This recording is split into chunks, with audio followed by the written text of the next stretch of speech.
Capítulo 6. Perguntas e respostas dentro da nave. Após um momento de silêncio durante o qual ninguém se mexeu, o mestre se levantou, e todos os presentes com ele. Ele parou por um instante, as mãos apoiadas no encosto da cadeira, e olhou profundamente em meus olhos. Jamais esquecerei a expressão de grande bondade e compaixão no seu olhar. Foi como uma bênção, e ao mesmo tempo senti um aumento de força nova dentro de mim. Com um gesto de despedida, que abrangeu todos os presentes, ele se virou em seguida e deixou a sala. O silêncio permaneceu ininterrupto por vários momentos após a sua partida. Eu ainda não conseguia encontrar palavras. Foi Kauna que quebrou o silêncio dizendo baixinho: para nós, também, é sempre um privilégio de ouvir este grande ser falar. Ramu, o Saturniano, tenho certeza, quebrou a tensão deliberadamente e disse: agora, antes de retornar para a Terra, um intervalo foi permitido para que você faça perguntas que tenha em sua mente. Essas não precisam limitar-se ao assunto sério em que o mestre acabou de falar, ele acrescentou com um sorriso, uma vez que nada que lhe interesse vai parecer insignificante para nós. Olhei para ele com gratidão e todos nós retomamos os nossos lugares. Pareceu-me que Ramu quis dizer que eu poderia colocar minhas perguntas oralmente agora, e que era provável que se houvesse um bate-papo não dependesse de telepatia. Eu formulei as perguntas as mais importantes que eu estava pensando. Será que as drásticas mudanças em nossas condições atmosféricas, em muitos lugares, desde os testes de bombas, não têm nada a ver com a liberação dessa energia? Elas têm, de fato, respondeu Ramu, e nós não estamos supondo. Nossos instrumentos registraram esses resultados. Nós sabemos. Bem que eu gostaria de saber, eu disse lentamente, a razão pela qual, se a guerra em nossa Terra tem posto em perigo milhões de seres que viajam no espaço, você ainda acha errado sacrificar os poucos, em benefício de muitos? Vamos tentar explicar, respondeu Orton. Para todos nós que desde o nascimento foi incutida uma visão do todo, é impensável desobedecer o que sabemos ser as leis universais. Essas leis não foram feitas por nenhum homem.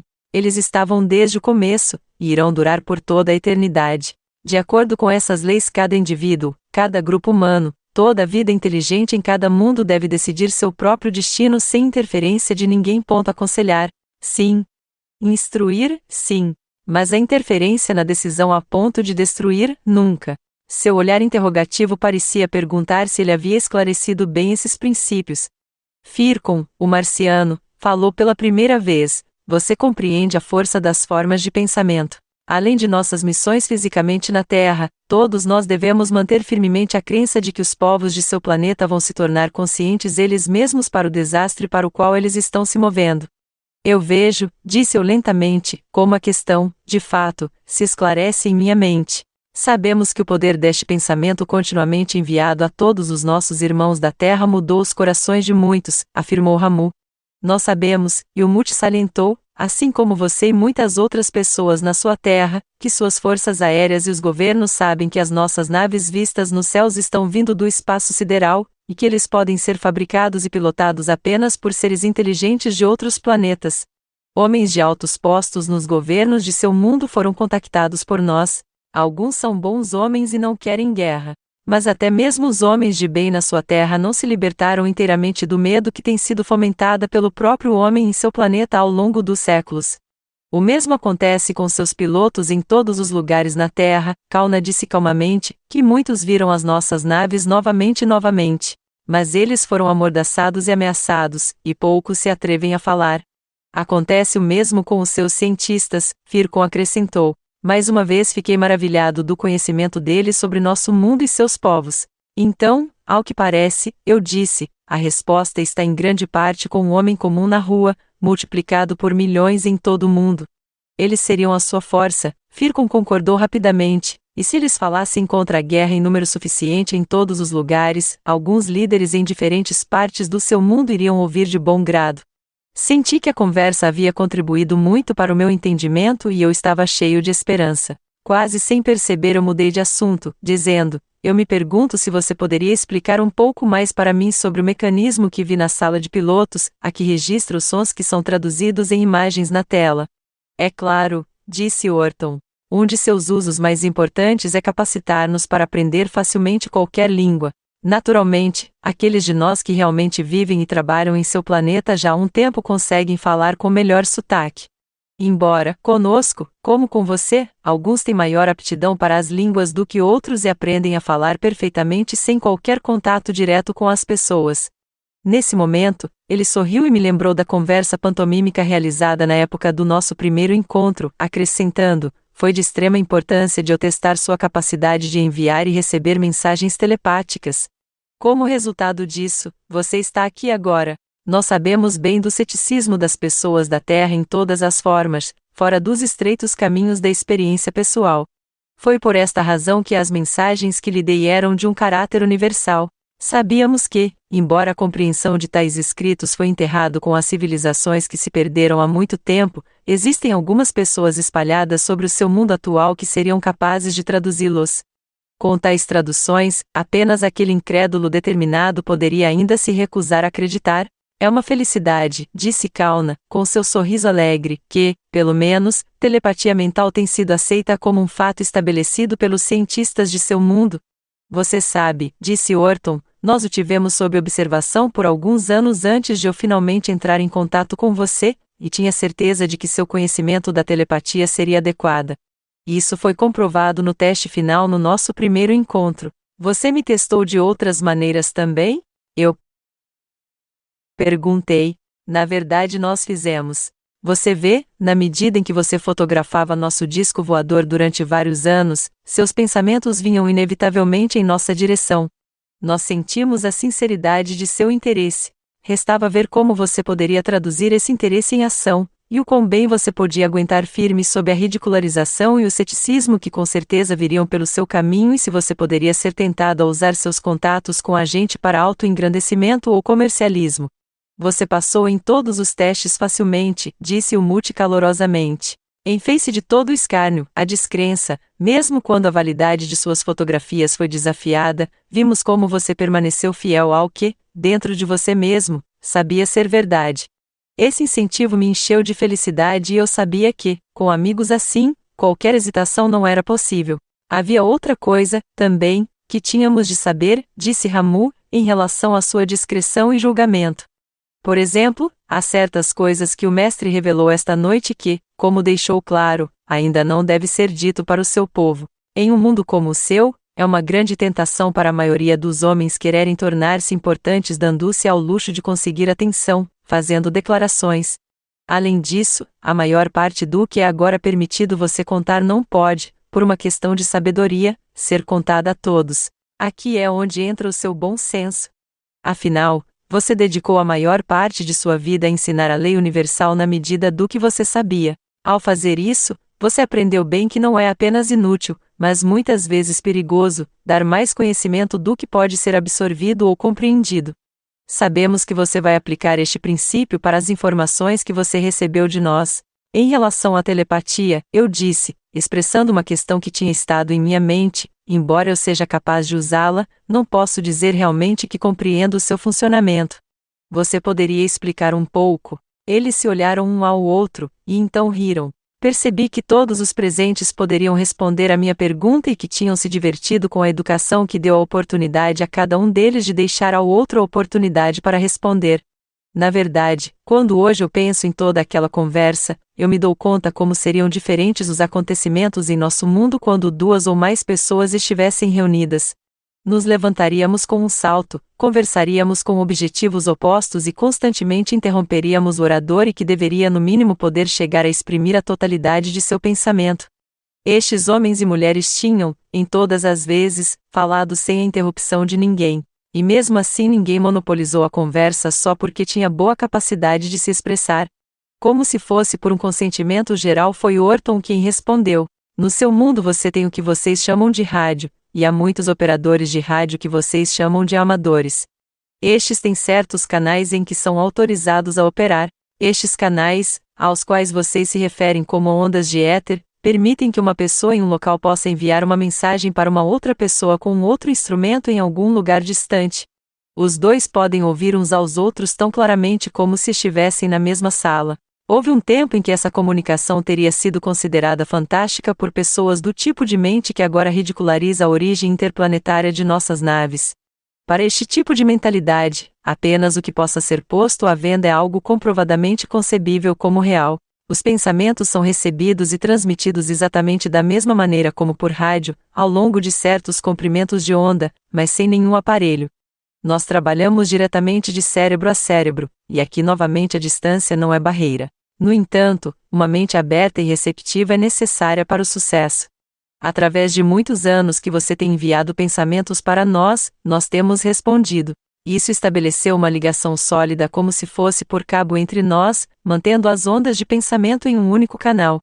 Sempre que sua mente está aberta, podemos enviar-lhe as informações que você precisa, exatamente como você poderia receber uma mensagem por telefone. Você foi incitado a se encontrar comigo na presença de testemunhas para confirmar a sua experiência. Nós queríamos que a verdade desta reunião chegasse o mais longe possível. E elogiamos a diretoria de um dos jornais da sua nação que se revelaram bastante corajosos para publicar o primeiro relato. Mas uma coisa que quero deixar claro para todos é que os contatos mentais que têm sido feitos não são definitivamente o que seu povo chama de psíquico ou espírita, mas mensagens diretas de uma mente para outra.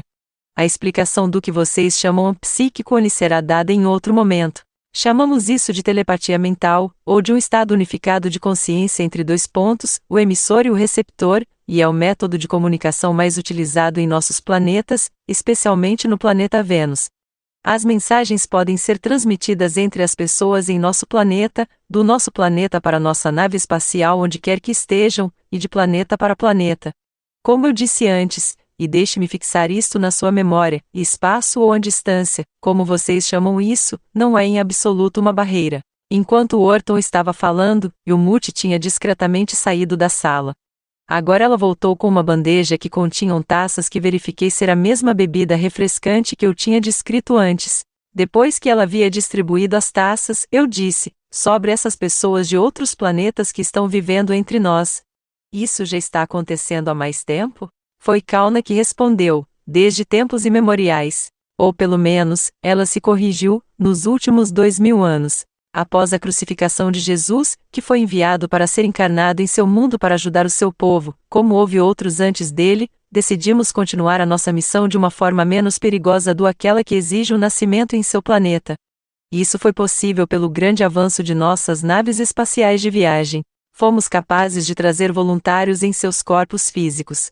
Estes homens são cuidadosamente treinados para sua missão e recebem instruções em relação à sua segurança pessoal. Sua identidade nunca é revelada, exceto, raramente, a um ou outro indivíduo com um propósito definido, como acontece com você. Eles se misturam com os seus irmãos terrestres para aprender suas línguas e suas maneiras. Em seguida, eles retornam para seus planetas de origem, onde eles passam para nós o conhecimento que têm recebido do seu mundo. Temos uma história da Terra e os acontecimentos dela que remontam desde 78 milhões de anos. Histórias semelhantes, que foram feitas por homens na Terra, foram perdidas com as civilizações que se destruíram no mesmo padrão de destruição que ameaça a vocês hoje.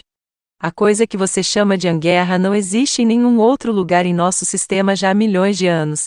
Claro, todos os planetas e seus povos devem passar pelos estágios ordenados de evolução do inferior ao superior. Mas o seu não tem tido um progresso ordenado ou natural, mas sim, uma repetição interminável de crescimento e destruição, crescimento e destruição. Houve homens que deixaram a terra de seu planeta com a nossa ajuda, para que eles pudessem aprender conosco e, com o tempo, voltassem para seus lares terrestres e passassem seu conhecimento para vocês. Mas, sob as condições existentes em seu planeta hoje, não é mais possível fazer isso, pois ninguém poderia ser devolvido. Eles não poderiam explicar onde eles teriam estado sem serem rotulados de loucos e confinados em uma instituição mental. E ainda, em seu mundo atualmente com múltiplos documentos de identificação, o súbito retorno de alguém que tivesse desaparecido misteriosamente muito antes, não poderia deixar de ser notado pelas autoridades. Não podemos sujeitar nossos semelhantes a uma perseguição além de sua resistência. Isso pode lhe dar uma compreensão mais clara de como, em muitas maneiras, nós nos encontramos bloqueados de diversas maneiras por aqueles que faz tanto tempo queremos ajudar. Toda a alegria natural da expressão de Kauna tinha ficado obscurecida por uma tristeza quando ela me disse essas coisas. Mas logo, quando ela pegou a taça da mesa baixa e bebeu dela, ela sorriu. Quando ela colocou o copo de volta, ela disse: é uma grande pena que nós devamos falar de tais coisas tristes, e mais triste que tal aflição ainda existe em algum lugar no universo. Em nossos planetas e em outros planetas não há pessoas tristes. Somos muito alegres. Nós rimos muito. E encontrei-me profundamente emocionado por este pequeno pedido de desculpas. Eles eram alegres em seus planetas. No entanto, eles estavam dispostos a compartilhar a tristeza da nossa Terra, e esforçam-se incessantemente ao longo dos séculos para nos trazer a luz. Nós ainda temos uma esperança guardada, disse o Mute, como se tentasse me alegrar. Nós agora e sempre de novo podemos ir até vocês, e de vez em quando podemos fazer o tipo de contato como esse com você.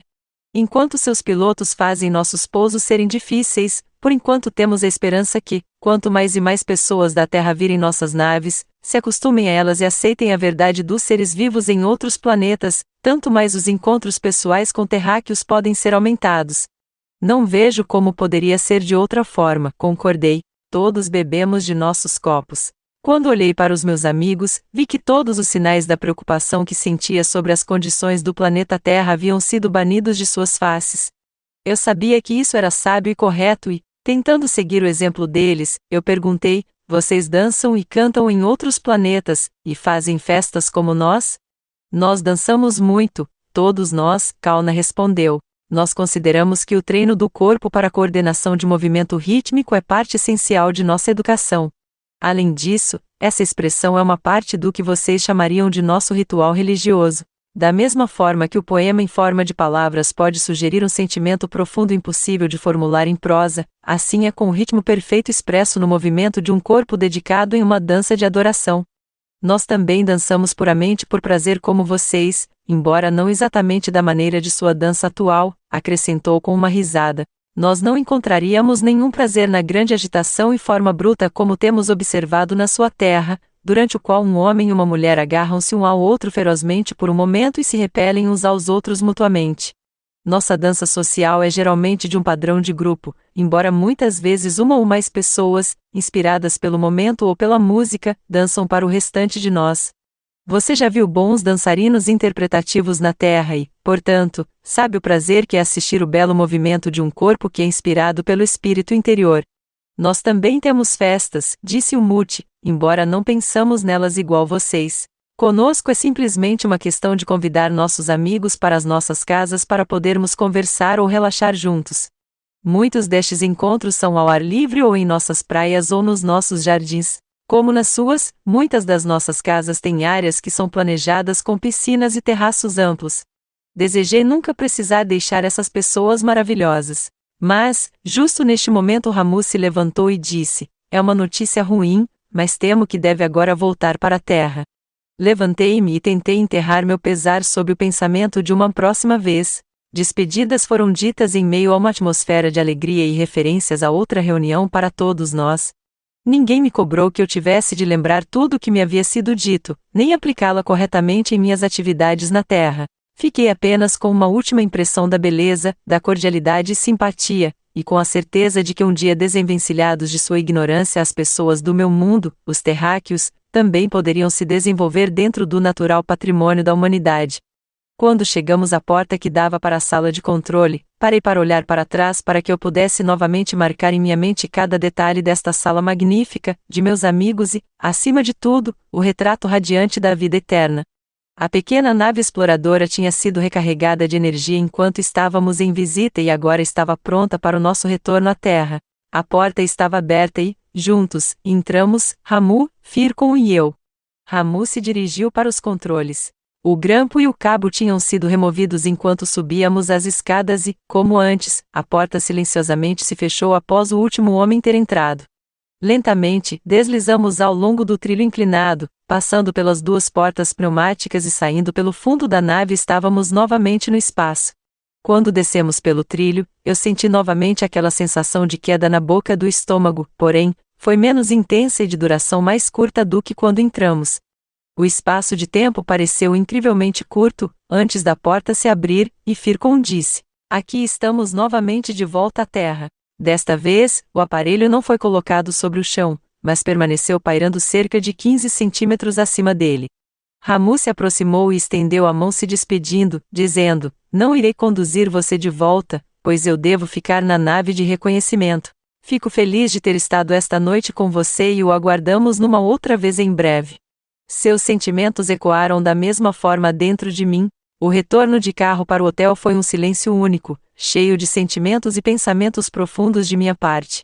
Fircon, com certeza sabia disso.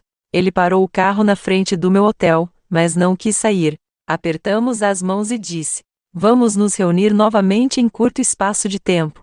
Eu queria saber quando e onde, e ele respondeu à minha pergunta não pronunciada, dizendo: "Não duvide que você será avisado no momento certo, e você se encontrará no lugar certo."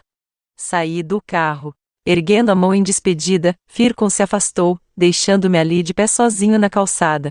Ao entrar no hotel, fui para meu quarto. Pela primeira vez desde que deixei os meus amigos eu olhei para o meu relógio. Eram as 5h10 mínimo da manhã. Mesmo assim eu ainda não estava com sono, nem estava sentindo qualquer cansaço. Sentei-me na beira da cama durante 1 hora inteira, revivendo as experiências da noite. E, enquanto tudo passava por minha mente, eu não poderia deixar de pensar até que ponto isso pareceria de mais fantástico a meus humanos companheiros. No entanto, eu deveria lhes falar. Na verdade, mesmo eu mal conseguia acreditar na realidade de tudo o que tinha acontecido nas últimas horas. Mas eu sabia o que meus olhos tinham visto e o que meus ouvidos tinham ouvido, e que sem dúvida foi uma experiência completamente física. Finalmente tirei minha roupa, deitei-me e devo ter caído em um sono leve. Era perto de 8 horas quando acordei. Vesti-me apressadamente pois havia pouco tempo entre tomar café da manhã e pegar o ônibus no qual eu deveria voltar para casa. Viajando nesse ônibus, meus olhos físicos viram a paisagem terrestre através da qual estávamos passando, e algumas das pessoas sentadas na minha vizinhança imediata. Mas a minha mente, absorvida nas experiências da noite anterior, ainda estava viajando no espaço ou com meus companheiros na nave transportadora gigante. A sensação de estar em 2 lugares ao mesmo tempo persistiu durante várias semanas. Achei muito difícil voltar para os laços da vida terrestre. Embora o tempo durante o qual tive o privilégio de ver a vastidão do espaço e a beleza da sua ação constante tinha sido muito curta, eu carregava essa maravilha comigo. Tudo que eu tinha aprendido com esses amigos de outros mundos não foi dada só para mim, mas para partilha com todos os terráqueos dispostos a recebê-lo.